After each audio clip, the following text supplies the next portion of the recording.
Confidence, confidence, confident. I can be confident.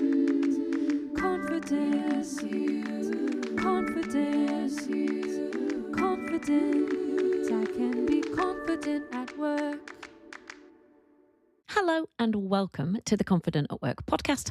I'm your host and your confidence coach, Anna Manning. And today we're talking about how to stay confident when you get put on the spot.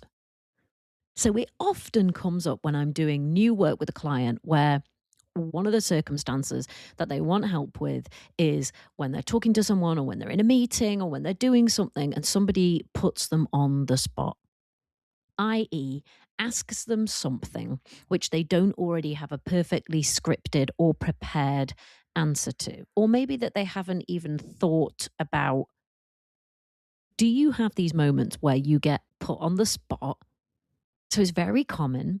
And for the people that I work with, the people who are experiencing maybe a low confidence cycle or not feeling as confident as they want at work, being put on the spot, quote unquote, is something that they might fear, they might dread, and they might find sends them into a bit of a spin or a bit of a panic, even when they are an experienced professional who knows what they're doing. And very often they told me, if I just actually felt calm, I could think about that question and I could probably answer it. So I'm going to talk about why being put on the spot can feel so awful, how a low confidence cycle can make it worse, and the work that I think that you might need to do in order to be okay with being put on the spot. Or should I say, when you get there, you'll probably call it being asked a question or being asked to talk about something that I haven't necessarily prepared for. So why does being put on the spot feel so awful? And I think it's because we have a fight, flight, freeze, fawn reaction when we feel like we're on the spot. So when we think, I'm being put on the spot, I can imagine all the theatre spotlights are suddenly being beamed on us and there's a huge audience that are all there looking at us and we panic, right? We have some kind of reaction that feels difficult or that feels challenging and has its own problems. Because when we experience those like reactions, that panic or that spiral, it does tend to kind of take our brain offline, which makes it a lot harder to respond to the thing which is being asked of you. Some people are like, my brain's completely blank, or I'm like a deer in the headlights, or I'm so busy feeling the panic or going inside my own head and listening to all the babble that's going on in there that I can't answer the question. I can't kind of calmly search through my knowledge and give a coherent answer. I can't even say, yeah, I'm not actually sure about that. I'll find out and come back to you. I'm on the spot. I'm in flight. I'm in freeze. I'm in fight. And I've got all this stuff going on in my head, which is like, oh my God, I look incompetent. I should know this. I don't know this. They're going to judge me. How are they going to judge me? What are they going to think? So you might have all of this stuff going on in your brain and you might have all of this reaction going off in your body. And so very difficult in that situation to just think about it, pull out what you do know, answer the question. And if you don't, say you don't, calmly and confidently, and that you'll figure it out and get back to them. Being in a low confidence cycle could be creating this problem, but it's also going to make it worse. And if you don't know what I'm talking about, go to the show notes, take the confidence assessment. It's going to tell you whether or not you're in a low confidence cycle. When we're in a low confidence cycle, we increase the pressure for us to have all the answers, to do everything perfectly first time, straight away, and be articulate about it while we're at it. And if we can't do all of that immediately, or we fear that we might not be able to because we have been put on the spot, because we have not been able to prepare for this very particular question or this very particular thing that somebody's asked us, then like in our minds, all is lost, right? We're now being judged as incompetent and crap at our job. So of course we're going to feel pretty panicky. When we're in a low confidence cycle, trusting what you know and being able to think about what's been asked, that feels impossible. So there might be behaviors that are reinforcing it, which are, I'm going to over prepare to avoid looking foolish, or I'm going to over explain when I do answer just to prove that I do know enough. Maybe I'm going to avoid situations completely where I think I actually might be caught off guard because God forbid someone should ask me something and I'm like, good question. I don't know.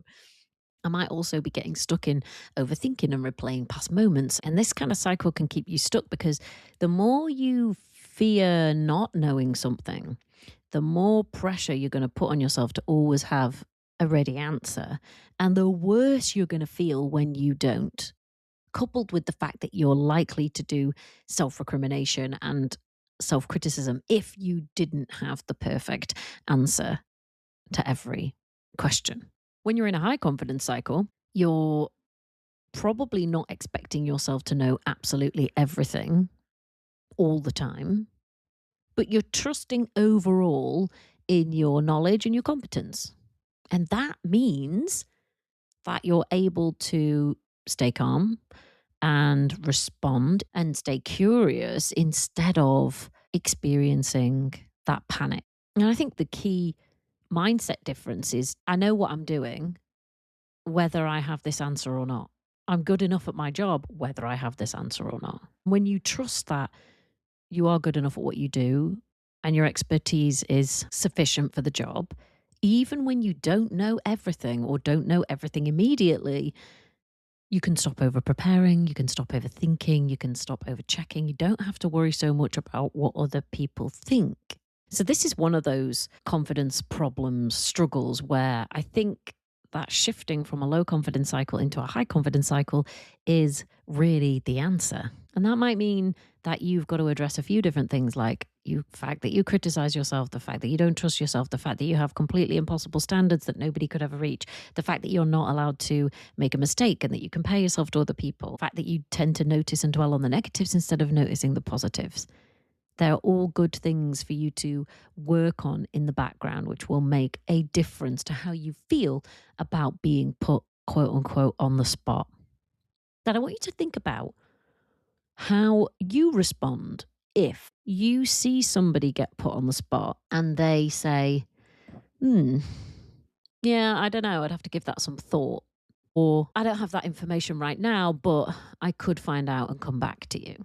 Someone's completely deflected the question there, right? They haven't answered it at all. What would you think if that's what somebody did? Would you think they don't know their job, they're rubbish, they're incompetent?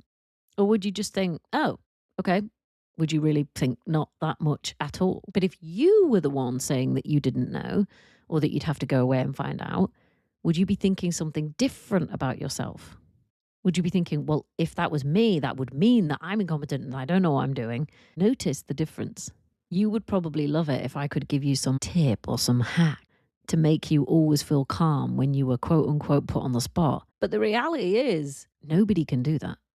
Confidence doesn't come from knowing everything or being able to answer every question articulately and perfectly.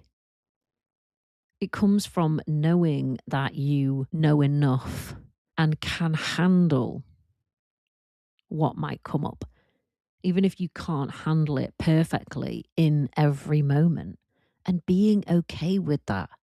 Most people say, no, I need to be able to be completely articulate to answer every question perfectly first time.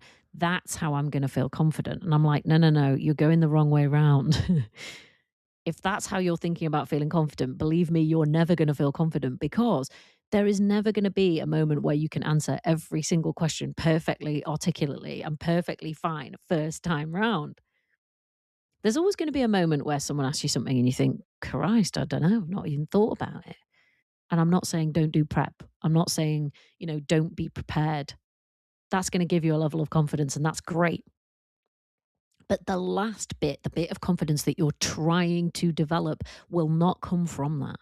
It will come from you knowing that you know enough, you believing that you deserve to be here with your level of competence, with your level of expertise, and feeling that fully, even in the moment where there is something that you don't know, because there is always going to be something that you don't know. But what some of my clients notice, and this is interesting, is that even if they've been quote unquote put on the spot, it might be a question, in fact, that if they felt calm, They could answer.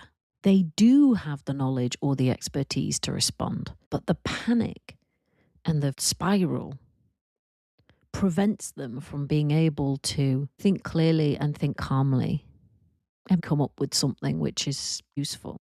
And the problem with that panic response is that it becomes a habituated response. So anytime I'm now in a situation where somebody, quote unquote, puts me on the spot, or I feel like I'm being put on the spot, the panic, the spiral knows that that is the exact moment to kick in. That is the exact moment to start. And that's why I'm often working with clients to recondition those responses to reduce that panic response in those moments so that they can get a handle, think about what's being asked, and then say something. So if this is you, I want you to think about what being put on the spot actually means to you.